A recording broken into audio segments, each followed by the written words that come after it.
Assalamualaikum warahmatullahi wabarakatuh. Perkenalkan saya Maulana Dewa Wibisana dengan NIM G004223 dari kelompok A1 dengan Aslab Mas Komang.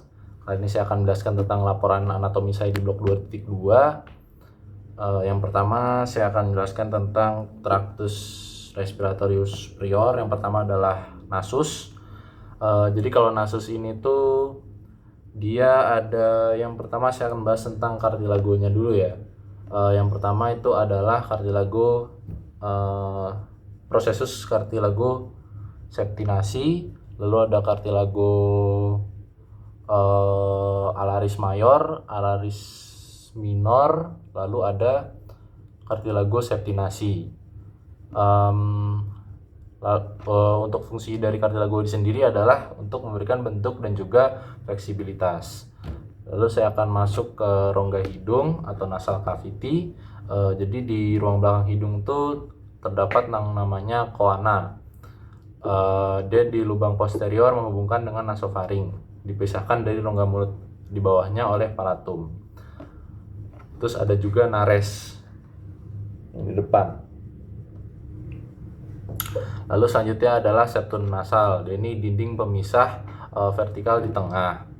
Dia membagi rongga hidung menjadi dua bagian, kiri dan juga kanan. Terdiri dari tulang yang namanya lamina perpendicularis os ethmoidal dan juga somer. Di bagian belakangnya itu terdapat tulang rawan atau cartilago septi dan juga di bagian depan. Lalu untuk dinding lateral sendiri di sini ada concha inferior, lalu ada juga concha superior. Fungsinya adalah memperluas area permukaan rongga hidung dan menyebabkan turbulensi udara serta maksimalkan kontak udara dengan mukosa untuk pemanasan, pelembaban dan juga penyaringan. Selanjutnya saya akan membahas tentang meatus nasalis. Meatus nasalis ini adalah celah-celah atau saluran di bagian masing-masing konka. Jadi kayak di sini tuh kita bisa lihat ada yang paling atas adalah processus ethmoidalis, lalu ada concha superior, lanjut di bawahnya ada meatus superior, lalu concha media, lalu ada lalu ada meatus media, lalu concha inferior dan meatus inferior. Saya sekarang juga akan menjelaskan tentang vaskularisasi dari hidung ya. Jadi vaskularisasi dari hidung ini dia itu ada yang namanya Kieselbach. Jadi kalau misalnya nanti mimisan atau epitaksis itu yang terganggu adalah Kieselbach di bagian anterior. Untuk penyusun Kieselbach sendiri ada arteri labialis mayor, lalu ada arteri ethmoidalis dan lain-lain. Jadi fungsi utama dari si rongga hidung sendiri tadi adalah saluran darah pernapasan dan ruang resonansi untuk suara. Kurang lebih seperti itu. Selanjutnya saya akan membahas tentang faring dan juga laring. Untuk faring di sini menjadi tiga bagian ya, ada nasofaring, orofaring dan juga laryngofaring. Untuk nasofaring di sini lokasinya di VC1 sampai VC2. Di sini ada tonsil faringeal, yaitu jaringan limfoid di dinding postol superior dia sebagai sistem pertahanan. Lalu untuk epitelnya kita senggol sedikit histologi. Epitelnya adalah epitel respirasi. Untuk selanjutnya adalah orofaring, lokasinya di VC2 sampai 3. Orofaring, di bawahnya nasofaring. Di sini ada yang namanya uvula, dia tuh menggantung dari langit-langit lunak. Untuk epitelnya adalah respirasi juga. Di sini juga ada tonsil palatina, dan ini jaringan limfoid besar di dinding lateral. Amandel lah ya istilahnya. Yang selanjutnya adalah laryngofaring. Dia ini adalah struktur paling bawah di faring. Posisinya VC3 sampai VC5. Untuk yang penting-pentingnya di sini ada bangunan sinus piriformis, dan ini cekungan di kedua sisi pintu masuk, dan juga Untuk nasofaring ini dia tuh bagian paling bawah tadi yang saya bilang ya, di tepi atas epiglotis dan di bawah cartilago cricoid, cartilago yang ada di laring, nanti akan saya jelaskan. Yang ketiga itu adalah laring. Untuk laring di sini ada lumayan banyak cartilago. Yang pertama adalah cartilago tiroid, cricoid, lalu yang di dalamnya adalah arytenoid inferior. Kalau cartilago tiroid itu terbesar, dia membentuk jakun. Lalu untuk cartilago cricoid itu membentuk cincin.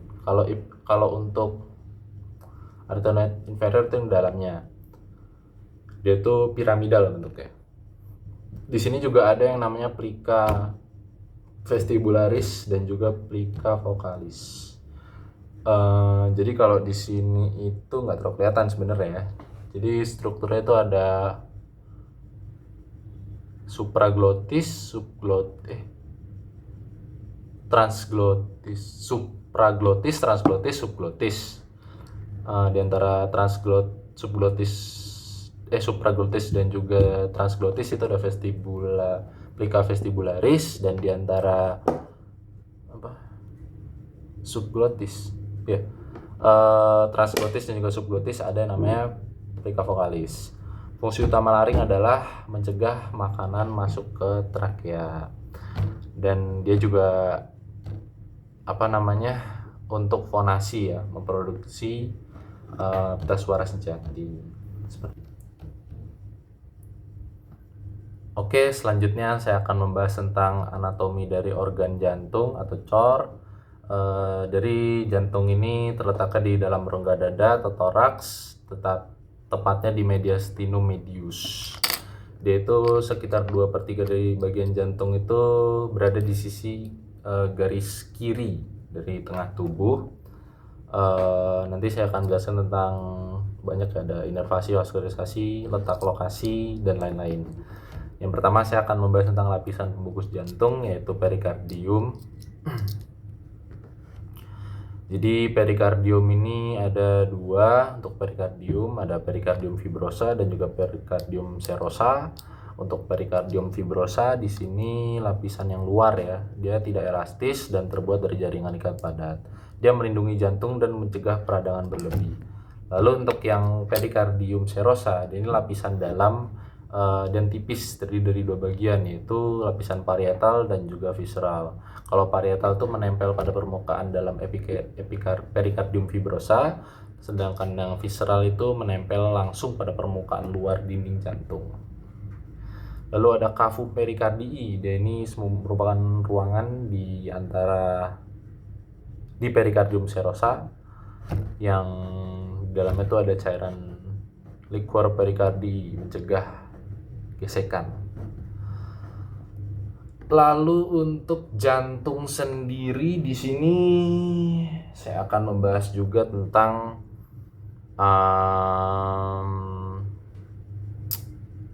katup-katup jantung juga lah ya.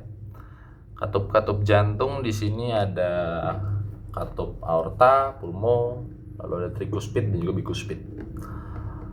Lalu saya akan membahas tentang ruangan jantung atau chamber. Ada atrium, ada ventricle. Yang pertama adalah atrium.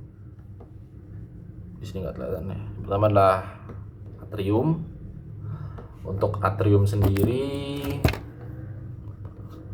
dia ini menerima darah deoksigenasi yang terkenal miskin oksigen dan kaya CO2 dari seluruh tubuh melalui vena cava superior, vena cava inferior, dan juga sinus coronarius.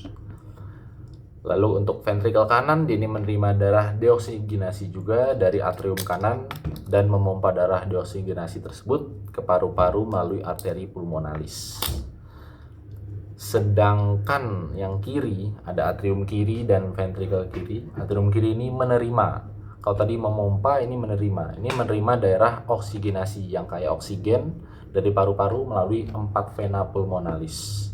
Dan juga dia memompa darah ke ventricle kiri melalui katup mitralis atau bikuspidalis yang tadi saya jelaskan.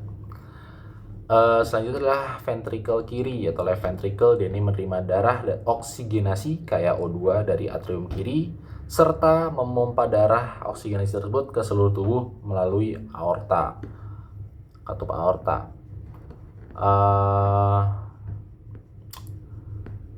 Tadi saya juga sudah menjelaskan tentang katup jantung. Ada katup trikuspid, mitralis, lalu ada pulmo dan juga aorta.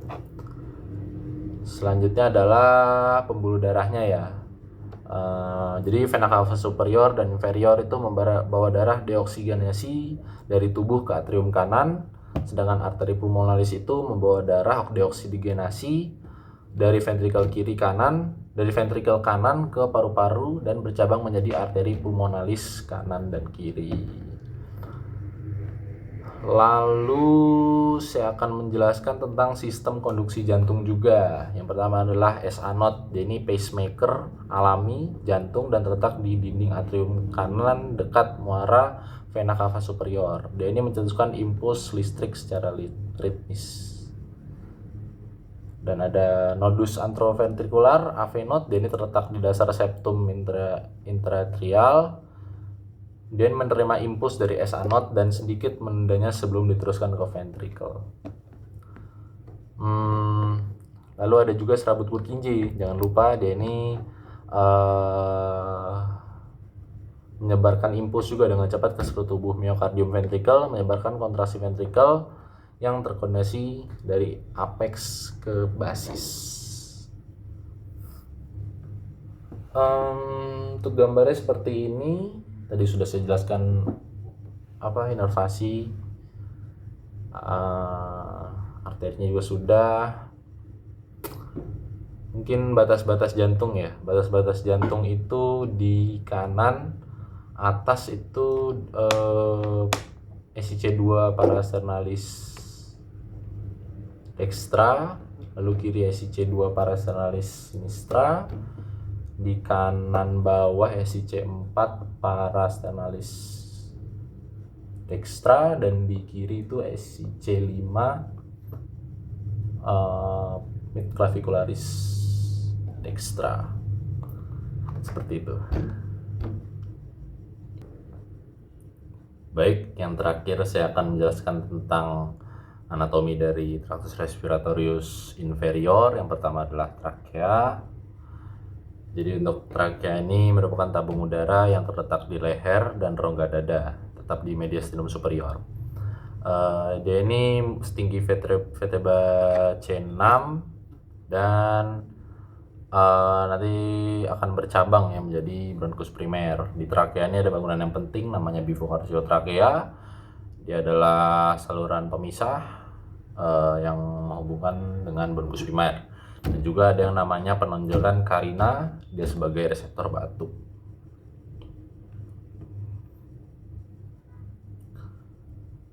Lalu untuk trakea sendiri ini tuh pertama saya akan menjelaskan tentang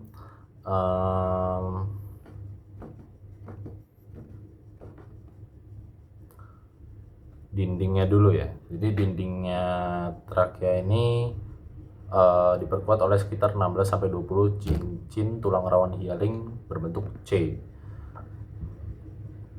Dia tuh kenapa bentuk C? Karena bentuk C ini penting untuk bagian terbuka, memungkinkan esofagus yang berada tepat di belakangnya untuk mengembang saat menelan makanan. Lalu ada lapisan dalamnya itu lapisan mukosa, epitelnya respirasi maksudnya. Dan ada sel goblet yang menghasilkan lendir untuk menjebak debu dan partikel sementara. Lalu di trakea ini yaitu intinya dia saluran yang inferior, dia akan menghubungkan langsung dengan bronchus primarius. Selanjutnya saya akan jelaskan tentang bronchus primarius, ada dexter dan sinister. Jadi lokasinya itu muncul dari tadi bifurcatio-trakea akan masuk ke bronchus primarius. Dia ini strukturnya mirip dengan trakea, dindingnya juga diperkuat oleh cincin tulang rawan. Namun cincin itu cenderung nggak lengkap, hanya C-shape atau berbentuk C saat pertama masuk paru-paru. Untuk bronkus primer kanan ini dia tuh ciri-cirinya vertikal, lalu lebih lebar dan juga lebih panjang. Lalu untuk yang sinistra itu dia tuh kalau dextra itu lebih pendek dan lebih lebar. Tapi kalau dan vertikal. Tapi kalau bronkus primer kiri itu lebih panjang, lebih sempit dan horizontal. Dia fungsinya apa sih? Dia tuh menghantarkan udara dari trakea ke nanti bronkus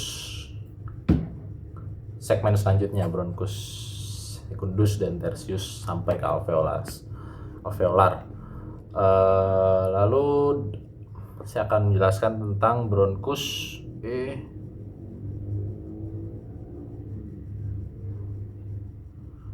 secundus. Jadi bronkus secundus ini cabang dari bronkus primarius.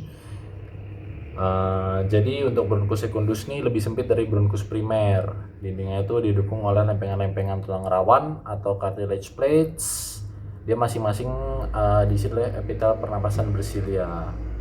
Jumlahnya untuk dextra ada 3, yang sinistra ada 2. Jadi fungsinya apa sih? Dia itu menghantarkan udara dari bronkus primer ke paru yang lebih spesifik, yaitu bronkus tertius. Selanjutnya adalah bronkus tertius. Jadi untuk bronkus tertius ini lebih sempit lagi. Kalau di dexter ada 10 jumlahnya, sedangkan di sinister ini ada 9.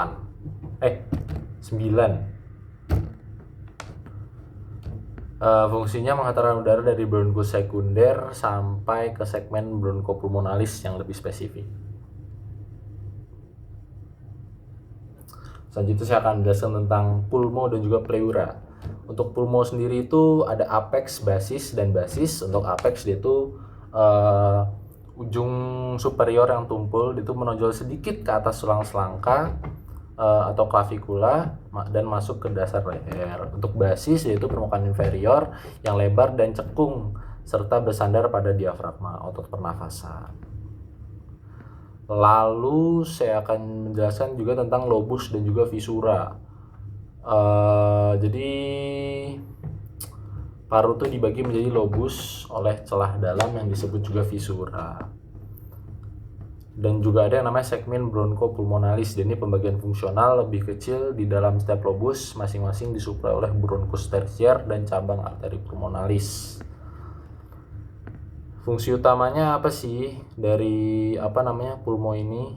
Jadi pulmo ini kan kesatuan dari yang tadi saya jelaskan ya, bronkus primarius, bronkus secundus, tertius. Dan ini fungsi utamanya adalah untuk pertukaran gas antara udara yang dihirup dan darah, juga berperan dalam metabolisme beberapa zat dan sebagai reservoir darah. Yang terakhir saya akan menjelaskan tentang pleura. Pleura ini selaput terdiri dari membran serosa. Dia ini tipis berlapis ganda yang membungkus setiap paru-paru dan melapisi dinding rongga dada. Strukturnya apa aja? Yang pertama adalah pleura visceralis, ini lapisan dalam yang melekat erat langsung pada permukaan luar paru-paru, mengikuti setiap kontur termasuk visura. Lalu ada pleura parietalis, ini lapisan luar yang melapisi permukaan dalam dinding dada. Ini permukaan atas diafragma dan sisi lateral mediastinum. Fungsinya apa sih dari pleura? Yang pertama adalah pelumasan, untuk melumasi dan juga untuk saat paru mengembang mempis kita pasti butuh pelumaskan. Kalau nggak pasti ada gesekan yang tidak diinginkan. Lalu untuk juga menjaga pengembangan paru. Jadi tegangan permukaan cairan pleura menciptakan daya tarik antara kedua lapisan pleura. Fungsinya membantu menjaga paru-paru tetap mengembang dan melekat pada dinding dada. Seperti itu. Saya kira sekian. Saya tadi sudah menjelaskan, yang pertama telah menjelaskan tentang anatomi traktus respiratorius superior, lalu ada anatomi organ jantung atau cor. Yang terakhir tadi saya menjelaskan tentang anatomi traktus respiratorius inferior. Lebih kurangnya mohon maaf. Wabillahi taufiq wal hidayah. Assalamualaikum warahmatullahi wabarakatuh.